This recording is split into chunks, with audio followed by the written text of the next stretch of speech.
why you're always tired in your 40s and how to fix it. I was sitting having lunch with an old friend and colleague who worked in a management role in a pretty large company. She was good at a lot of things, a sort of a high achiever. Relatable though, I wouldn't call her type A necessarily, just very intelligent and capable. And she loved to excel. Excelling seemed, at least to me, to come easily to her. She had a lot of responsibilities at once. You know the ones. She was in her late 40s, so her parents were ageing and needing more care, and their roles were reversing. She said she cringed when she heard some of the things she said to them. She said she sounded just like them. Her job was very demanding, and there were no signs of that abating. The opposite, in fact. The culture in her firm seemed to be to take on more, at least with the women around her, in management roles anyway. She also had some unfinished exams kind of hanging over her. They were holding her hostage, I suppose you could say, where she was, until she had them out of the way. Because she had been so busy, her diet and exercise was suffering, and she had put on a little bit of weight. It didn't help that at 5 o'clock, when she knew she had another few hours ahead of her to work, she'd just go to the office vending machine and get herself a salty snack to keep her going, which was probably always a sort of a too big, too late kind of evening meal. I've been there.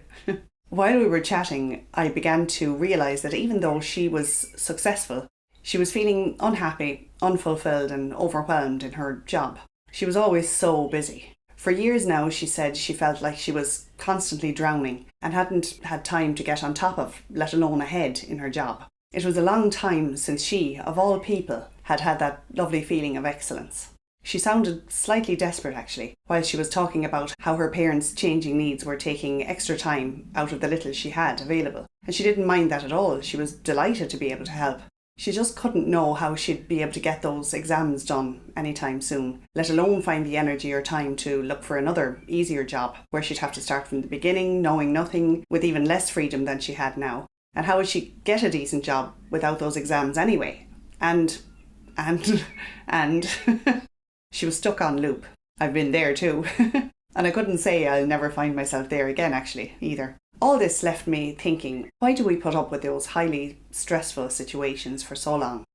I wondered, sitting across from her in that bistro that day, if part of the stress she was feeling was that the worry of not being able to cope was eroding at her identity as a high achiever, the one who can do things well and can handle anything. And something really bothered me about that. Why would a brilliant woman juggling multiple big, professionally and emotionally taxing responsibilities at once, against all the odds, still end up feeling like she's failing and not achieving? The word she kept using to describe her experience, and she used it again and again, was exhaust.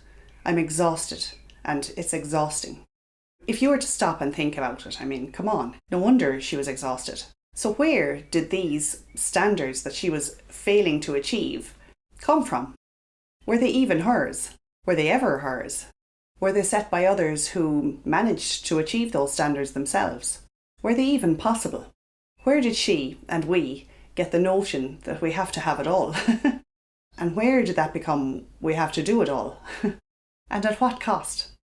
Is it a huge misconception and the greatest source of exhaustion we face as women? When is enough enough? And, I think personal growth and self-help and self-care and even spirituality, like law of attraction, can perpetuate this idea in how it's interpreted. Because isn't the message that there's nothing standing in the way of your success but yourself? If you do this practice or have this therapy, then you can fix whatever is broken in your life, or in you. My friend's parents were very important to her. And these were the times that she'd get to spend with them for no one knew how long. Her job, her education, her diet and health, and her parents, they couldn't all take first place in her life. They couldn't all be her priority. They just couldn't.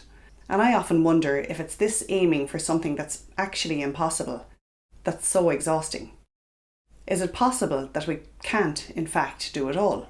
At least not in a healthy, balanced way and at the same time. And another conclusion I came to with all this wondering was that work doesn't have to necessarily own the franchise on being a high achiever in life. And the same goes for things around it like education. I think in the US anyway, and I'm not sure about UK, Australia, Europe, Ireland, where I live, Women our age grew up being told how the world was their oyster and that girls could be anything they wanted, even president. And that is great, of course.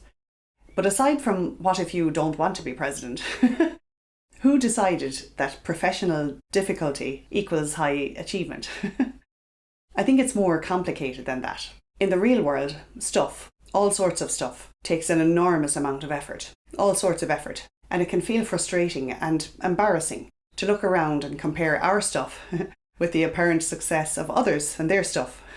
But, as in the case of my friend, even those who do have it all seem to feel inadequate and judge themselves about it these days as well.